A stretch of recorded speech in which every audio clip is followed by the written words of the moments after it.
None of the bigots have been assassinated. There hasn't been an assassination of any extremist who preaches intolerance. There hasn't been an assassination attempt on any of the well-known names that we know. Men who finance bigotry in America, men who say all the evil things, they live on. Leslie Brickers, who is a very good friend of mine, said today, the villains never die in real life. And it's true, they don't. In real life, the men with the white hats always lose. The men with the good deeds always lose. The villains live on. With your knowledge of the Kennedy family and of America, can you think of any person or group of people who would want to do this thing? Oh, sure. About 80% of America, unfortunately. And I say 80% based upon not that 80% of America is bigoted. Don't misunderstand me. But the percentage becomes the same when you don't care what happens, when you don't commit yourself to what's happening, when you're not there, when you see the first wrong done and no one does anything about it. I would say that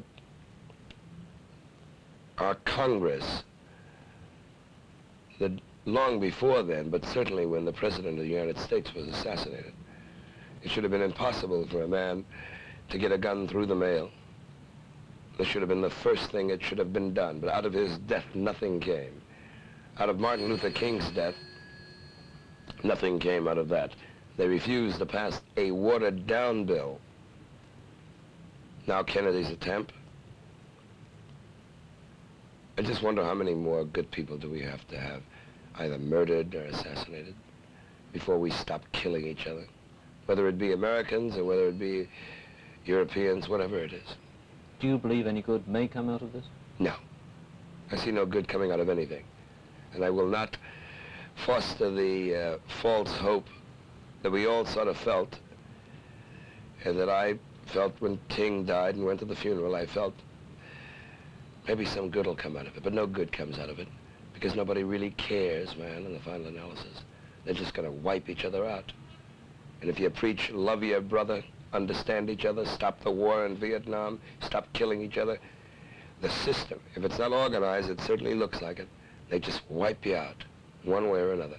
I know that's a strong statement to say, but I say it with honesty and conviction, because if America really cares, if they want to stop killing their leaders, whether they be religious leaders, civil rights leaders, or presidential leaders, or senators, then they've got to do something about it and stop talking about it and being bleeding hearts and never doing anything positive. Take the guns away. Take the guns out of the hands of idiots, whether they be black or white.